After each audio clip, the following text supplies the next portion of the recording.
Good morning everyone. Today we are starting English portion of NCERT class 6, 7, 8 or 9, right?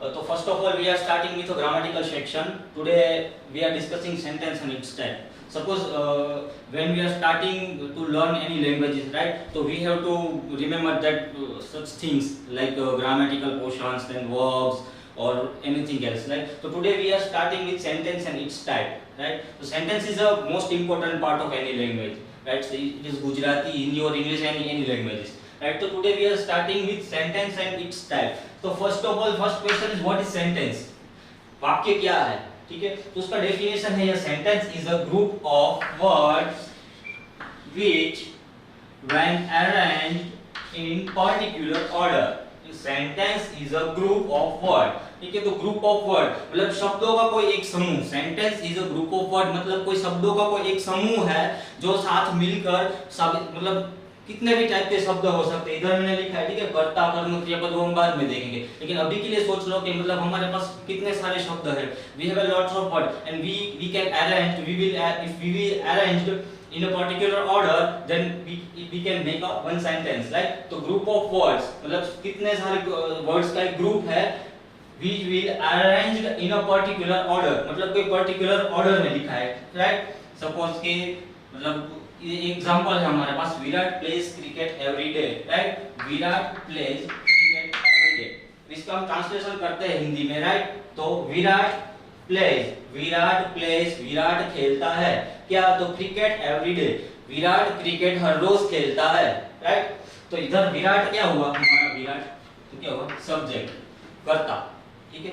Subject मतलब विराट कोई क्रिया करता है, विराट कोई काम करता है तो उसको मतलब कोई भी हो, चल विराट की जगह में कोई और नाम ले लो, अपना खुद का नाम ले लो या फिर आप खुद का नाम ले लो, ठीक है? तो वो करता हुआ, हम करता हुआ क्योंकि हम कुछ एक्टिविटी करते हैं, ठीक है? तो वो हुआ करता, ठीक है? और फिर प्लेज तो ये हुआ हमारा वर्ब मतलब क्रियापद, ठीक है? और फिर क्रिकेट तो क्रिकेट हुआ हमारा कर्म। अब वर्ब की बात करते हैं, ठीक है? क्रियापद तो क्रियापद जो होता है मतलब वर्ब होता है वो टेंस के हिसाब से चेंज होता है। मतलब ग्रामर में मतलब 10 to 12 30 40 मतलब व्हाटएवर जो भी है टेंस हमारे 12 बेसिकली हमारे 12 टेंस है, ठीक है? तो वो उसके हिसाब से चेंज होता है, लेकिन अभी हमने सिंपल एग्जांपल लिया है तो इसलिए हम प्लेस रखते हैं, ठीक है? और क्रिकेट तो ऑब्जेक्ट, क्रिकेट क्या है हमारा ऑब्जेक्ट है, कर्म है। अगर क्रिकेट की जगह मैं फुटबॉल लिखता हूं या कुछ भी लिखता हूं, ठीक है? तो कर्म क्या होता है हमारा कि जिसके ऊपर हम क्रिया करते हैं कुछ, मतलब विराट कुछ करता है, क्या करता है? खेलने की क्रिया करता है, मतलब खेलने की कुछ एक्टिविटी करता है, फिर वो क्रिकेट हो या फुटबॉल हो। तो जिसके ऊपर हमारी एक्टिविटी होती है, जो हमारी एक्टिविटी का बेस होता है वो होता है हमारा कर्म। तो अभी हमने बात की, ठीक है, कि मतलब कोई सेंटेंस की, वो सेंटेंस के लिए सब्जेक्ट भी जरूरी है, वर्ब भी जरूरी है और ऑब्जेक्ट भी जरूरी है, ठीक है? और वो पर्टिकुलर ऑर्डर में होने चाहिए। लेकिन आप मतलब आप सोचो कि यहाँ पे लिखा है कि in some cases we can use only verb only, right? मतलब हम सिर्फ वर्ब का यूज कर सकते हैं। सपोज कि sit down, stand up, go outside, तो वो सब वर्ब हुए, तो मतलब उसका मीनिंग हम समझ जाते हैं। मतलब if I am telling you that sit down तो आपको समझ में आ गया होगा कि सर बैठने को बोल रहे हैं, ठीक है? तो मतलब कुछ स्पेशल केसेस है, मतलब सीट है, स्टैंड अप है, ऐसे तो मतलब तो वहां पे पर्टिकुलर सेंटेंस हमारा होता क्या है? यू शुड सिट मतलब तुम्हें बैठ जाना चाहिए, राइट? ही शुड सिट तुम्हें बैठ जाना चाहिए, ये उसे बैठ जाना चाहिए, ठीक है? तो मतलब ये पूरा सेंटेंस है हमारा, इसमें हमारे पास सब्जेक्ट भी है, ठीक है, और वर्ब भी है। यहाँ पे हमारे पास सब्जेक्ट भी है और वर्ब भी है, मतलब ये हुआ हमारा कर्ता ही, ठीक है? यू शुड में यू, तो यू हुआ हमारा कर्ता, ठीक है? लेकिन इसकी जगह पे हम यूज कर सकते हैं यू शुड सिट की जगह पे ओनली सिट डाउन और स्टैंड अप, राइट? तो मतलब कहने का मतलब ये है कि हम कुछ स्पेशल केसेस में मतलब हम अगर पूरा सेंटेंस नहीं बोलते हैं और उसका वर्ब बोलता है तो उसका वर्ब ये होता है जो सेंटेंस का पूरा डेफिनेशन मतलब पूरा मीनिंग देता है, ठीक है? तो मतलब इसका बेस ही है कि मतलब we can use only verb only, right? अब पर्पस ऑफ सेंटेंस, तो वाक्य हम क्यों पूछते हैं, मतलब वाक्य की जरूरत क्या होती है किसी भी लैंग्वेज में। हम वाक्य मतलब अभी हम सीख रहे हैं sentence and it's type, right. तो मतलब सेंटेंस की क्या रिक्वायरमेंट है, तो मतलब इसके कुछ पर्पस है कि हम राइट कि वी आर यूजिंग कुछ किसी को क्वेश्चन करने के लिए या फिर कोई स्टेटमेंट देने के लिए, ठीक है। अभी मैंने अभी लिखा था कि Virat plays cricket every day, तो ये वो स्टेटमेंट है, राइट, कि मैंने अभी लिखा था कि Virat plays cricket every day. ये मैंने स्टेटमेंट दिया ना कि मतलब विराट हर रोज क्रिकेट खेलता है, मतलब वो सत्य एक बात है, तो वो हमारा मेरा स्टेटमेंट हुआ, ठीक है। तो मतलब किसी को हमारा स्टेटमेंट देने के लिए, किसी को हमारी राय देने के लिए या फिर कुछ क्वेश्चन पूछने के लिए कि मतलब do you have a water please, तो मतलब तो एक वो पर्पस हुआ हमारा। फिर दूसरा क्या है, ऑर्डर समवन, मतलब किसी को ऑर्डर करने के लिए you have to write 5 times, you have to write 10 times, तो वो एक ऑर्डर हुआ।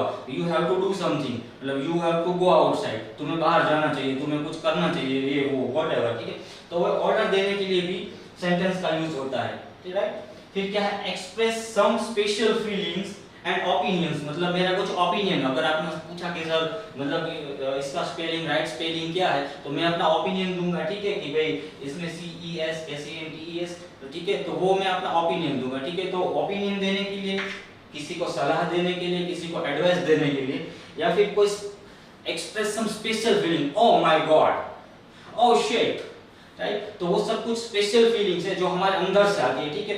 तो वो क्या है, मतलब विस्मयादिबोधक, इन शॉर्ट हम गुजराती में बोले तो उद्गार, मतलब कुछ special feeling, oh my god, oh shit, तो वो सब वो जो फीलिंग्स है वो हमारे अंदर से आती है, ठीक है। तो ये सारे पर्पस है, ठीक है, कि हम सेंटेंस का क्यों यूज करते हैं, ठीक है। तो अब दूसरी बात देख लेते हैं कि आस्क क्वेश्चन, किसी को क्वेश्चन करने के लिए, या मेक सम स्टेटमेंट, मतलब किसी को कुछ स्टेटमेंट देने के लिए, कुछ इंफॉर्मेशन देने के लिए, ठीक है। ऑर्डर समवन, किसी को ऑर्डर करने के लिए, या फिर एक्सप्रेस सम स्पेशल फीलिंग और ओपिनियंस, मतलब हमारे ओपिनियंस देने के लिए, या फिर हमारी कुछ स्पेशल फीलिंग्स है अगर किसी को शेयर करनी है, या फिर व्हाटएवर जो भी है, ठीक है। तो वो express some special feelings share करने के लिए भी होता है, ठीक है। So right now we are discussing sentence and its type, right? तो sentence can be divided into 4 types, मतलब sentence है किसी भी वाक्य है वो 4 प्रकार के होते हैं, ठीक है। तो इसमें हम पहला प्रकार है हमारा डिक्लेरेटिव सेंटेंसेस और असर्टिव सेंटेंसेस, ठीक है। डिक्लेरेटिव सेंटेंसेस मतलब नाम से कोई कंफ्यूजन होने वाली बात नहीं है, सिंपल, मतलब जो वाक्य मतलब they are in the form of statement, मतलब कोई इंफॉर्मेशन के रूप में होता है, कोई स्टेटमेंट के रूप में होता है, और सिंपल, अभी मतलब मैं जो बोल रहा हूँ तो वो सारे डिक्लेरेटिव स्टेटमेंट है, ठीक है। क्यों, क्योंकि all the sentences are end with full stop, full stop. तो मैं अभी जो भी बोल रहा हूँ, ठीक है, अभी मैं आपसे इंफॉर्मेशन ही शेयर कर रहा हूँ ग्रामर की, ठीक है, तो मैं सारे स्टेटमेंट्स ही बोल रहा हूँ, और मेरे जो सारे सेंटेंसेस हैं वो फुल स्टॉप से स्टॉप होते हैं, ठीक है। तो मतलब एकदम जो सिंपल सेंटेंसेस होते हैं वो होते हैं डिक्लेरेटिव सेंटेंसेस और असर्टिव सेंटेंसेस, ठीक है। तो उसका हम एग्जांपल लेते हैं, ठीक है, मतलब ही इज इन द क्लासरूम, तो ये एक इंफॉर्मेशन हुई कि मैंने आपको बताया कि मतलब ही इज इन द क्लासरूम, वो क्लास में है, ठीक है। तो उसमें मतलब नहीं कोई स्पेशल फीलिंग है, ना ही मैंने कुछ क्वेश्चन पूछा है, ठीक है, और मतलब कुछ नहीं है, सिंपल एक इंफॉर्मेशन मैंने शेयर की है, मतलब yes he is in the classroom. तो ये जो देखो, तो ये हो गया, मतलब they are in the form of statement, मतलब ये पूरा एक स्टेटमेंट हुआ कि मैंने अभी स्टेटमेंट दिया कि हाँ सर वो अभी क्लास में है, तो ये स्टेटमेंट भी हो गया, और and with a full stop, तो ये क्लासरूम के बाद फुल स्टॉप आ गया, ठीक है। ये हुआ हमारा डिक्लेरेटिव और असर्टिव स्टेटमेंट। सेम एग्जांपल हम दूसरा लेते हैं कि मतलब थोड़ा कॉम्प्लिकेटेड एग्जांपल लेते हैं कि ही सेड, उसने कहा, ही वुड बी, वो आएगा हियर अराउंड 9:30, मतलब वो 9:30 बजे तक इधर आएगा, ठीक है। तो he said he would be here around 9:30, मतलब वो 9:30 बजे तक इधर आ जाएगा, ठीक है। तो यहाँ पे भी देखो, ये ही हमारा कर्ता हो गया, मतलब हमारा सब्जेक्ट हो गया,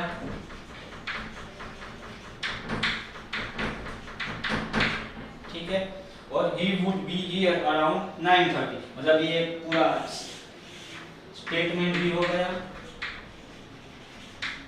ठीक है, और फुल स्टॉप से एंड भी हुआ, तो मतलब ये हुआ हमारा डिक्लेरेटिव और असर्टिव सेंटेंसेस।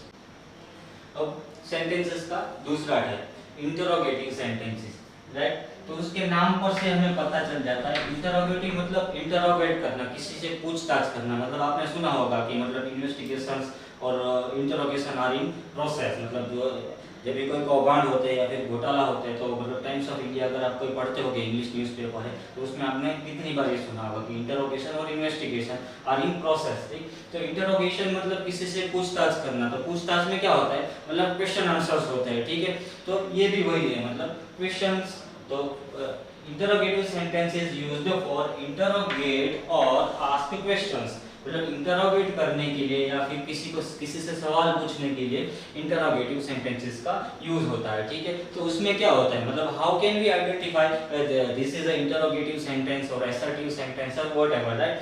तो उस मतलब किसी के कोई एक मतलब यूनिक आइडेंटिटी होती है, तो इसका भी एक यूनिक आइडेंटिटी है कि sentences are start with WH word. अब WH वर्ड कौन से है, तो इधर लिखा है, देखिए, when, where, what, why and how. When, where, why, what और हाउ, तो ये सारे इसकी आइडेंटिटी है। ठीक है, अब जब हम मतलब सपोज कि मैंने कोई एग्जांपल लिया, ठीक है, कि व्हाट इज योर नेम। ये सेंटेंस देख के सबको पता चलेगा। पहला तो क्या, एंड विद क्वेश्चन, पहले ही पता चल गया कि क्वेश्चन मार्क से एंड होता है। तो देखो इधर भी ये लिखा है कि दे एंड्स विद क्वेश्चन मार्क। उसका ये कैरेक्टरिस्टिक ही समझ लो कि मतलब WH वर्ड से स्टार्ट होता है और क्वेश्चन मार्क पे खत्म होता है। ठीक है, फिर कुछ क्वेश्चंस में कुछ ऑक्सिलरी वर्ड भी आते हैं, मतलब do you have some water please, right. तो ये क्या है, मतलब तो ये ऑक्सिलरी वर्ड है, मतलब ये व्हाट, वेयर, वहां से तो स्टार्ट होता ही होता है, लेकिन ये कुछ स्पेशल वर्ड्स भी है, मतलब डू है, डिड है, वाज है, वेयर है। ठीक है, तो ये सारे ऑक्सिलरी वर्ड है, वहां से भी स्टार्ट होता है। तो उसका एग्जांपल अभी मैं देखता हूं। ठीक है, do you have any idea, क्या कोई आइडिया है आपको। तो ये तो डू से स्टार्ट हुआ, डू से स्टार्ट हुआ, खत्म कहाँ पे हुआ, क्वेश्चन मार्क पे खत्म हुआ। ठीक है, तो ये भी कैरेक्टर उसका सही है कि क्वेश्चन मार्क पे खत्म हुआ, तो ये होगा इंटरोगेटिव सेंटेंस। सो हमारा तीसरा टाइप है एक्सिलरेटरी सेंटेंसेस। एक्सिलरेटरी सेंटेंसेस मींस व्हाट, मतलब उद्गार वाक्य, मतलब जो हमारे बोलते हैं हमारे हृदय में से, हमारे मन में से कोई भाव हो। ठीक है, वो होता है क्या है, मतलब एक मतलब क्वेश्चंस टाइप का ही होता है, मतलब पर होता क्या है, मतलब कुछ स्पेशल फीलिंग्स होती है हमारी। ठीक है, तो पहले उसका मतलब कैरेक्टरिस्टिक्स थोड़ी देख लेते हैं। ठीक है, मतलब क्या होता है कि they are used to express some strong feeling, मतलब कुछ स्ट्रॉन्ग फीलिंग्स होती है हमारी, वो मतलब दर्शाने के लिए, मतलब वो शेयर करने के लिए एक्सिलरेटरी सेंटेंसेस का यूज किया जाता है। ठीक है, तो मतलब स्ट्रॉन्ग फीलिंग्स हमारी कौन सी होती है, तो सरप्राइज होता है, मतलब सडनली, मतलब आपका कैपेसिटी 70% है और आपको 90% आता है, तो मतलब आप किससे सरप्राइज हो जाते हो, मतलब oh my God I got 90%, तो वो कुछ सरप्राइज है, मतलब। ठीक है, फिर कुछ हॉरर है, मतलब कुछ डरावनी आपने मूवी देखी, हॉरर मूवी, तो मतलब वो हॉरर का मतलब कोई फीलिंग, तो सारी मतलब स्ट्रॉन्ग फीलिंग है, मतलब तो उससे हमारे फेस के एक्सप्रेशंस भी चेंज हो जाता है। ठीक है,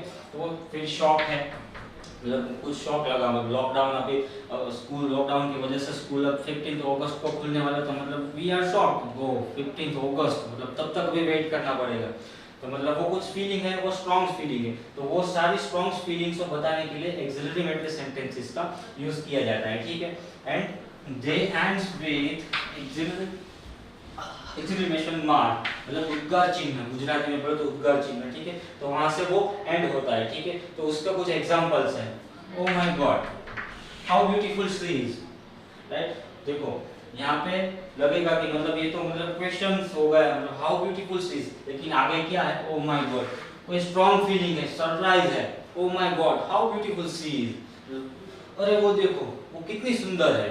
ठीक है, ऐसे what a coincidence this is, मतलब ये सेंटेंस हम कहाँ पे यूज करते हैं, सडनली हम कहीं मार्केट में मिल जाते हैं। ठीक है, या तो फिर मेरा और मेरे फ्रेंड का कोई का सेम मार्क्स है, मतलब we got 100 out of 100 in maths we both, तो मतलब वो कुछ हुआ ना, मतलब ओ व्हाट अ कोइंसिडेंस, मतलब तेरा भी 100 में से 100, मेरे भी 100 में से 100। ठीक है, तो वो एक खुशी का भाव होता है। ठीक है, तो उसके लिए भी एक्सिलरेटरी सेंटेंसेस का यूज किया जाता है। Now fourth and last type of sentences, imperative sentences, right। तो imperative sentences is used to give some commands order और रिक्वेस्ट, मतलब किसी को हम कुछ कमांड देते हैं या फिर ऑर्डर करते हैं कुछ या फिर कुछ रिक्वेस्ट करते हैं, मतलब तो वो क्या होता है, मतलब वो सिंपल सेंटेंसेस जैसा ही होता है, राइट, मतलब एंड विथ फुल स्टॉप, मतलब इधर लिखा है। तो फिर हाउ कैन वी आइडेंटिफाई, मतलब दिस इज इंपीरेटिव सेंटेंसेस और सिंपल सेंटेंसेस, राइट। तो पहले इंपीरेटिव सेंटेंसेस के हम कुछ एग्जांपल्स देखते हैं, ठीक है। तो remind me to take some medicine tonight, मतलब मैं किसी से रिक्वेस्ट कर रहा हूँ कि रिमाइंड मी, मुझे याद दिलाना, टू टेक सम मेडिसिन, कुछ दवाइयाँ लेने के लिए, टुनाइट मतलब रात को, तो रात को मुझे कुछ दवाइयाँ लेने के लिए याद कराना, ठीक है। तो ये रिक्वेस्ट हुआ ना कि प्लीज मुझे थोड़ा याद करवा देना, मतलब हम सिंपल में बोलते हैं ना कि प्लीज कॉल मी, मुझे फोन कर देना, ठीक है, प्लीज टेक इट, मतलब ये आप कृपया करके आप ले लो, ठीक है। तो वो एक रिक्वेस्ट हुआ। फिर मैं ऑर्डर करता हूँ, ठीक है, I suggest you to write, मतलब मैं किसी को कमांड्स दे रहा हूँ, मतलब मैं कुछ सजेस्ट कर रहा हूँ कि you have to write this lesson 2 times, मतलब तुमको ये लेसन 2 टाइम्स लिखना चाहिए। या फिर मैं ऑर्डर दे रहा हूँ कि you have to write 5 times, अगर आपको कुछ नहीं आता और मैं आपको लिखने को देता हूँ तो वो मेरा ऑर्डर हुआ ना, मतलब यू हैव टू गो, तो ये ऑर्डर हुआ, ठीक है। तो डिफरेंस क्या है, मतलब सिंपल सेंटेंसेस में और इंपीरेटिव सेंटेंसेस में डिफरेंस क्या है, ठीक है। तो मतलब ये है, चलो हम ये इसको सीरियस कर देता हूँ, ये सेंटेंस है और फिर एक सिंपल सेंटेंस लिखता हूँ, तो हमने पहले लिखा था Virat play cricket every day, right. ये सिंपल सेंटेंस है, देखो दोनों फुल स्टॉप से खत्म हुए, ठीक है। लेकिन इसमें डिफरेंस क्या है इसमें, तो रिमाइंड मी, मतलब यहाँ पे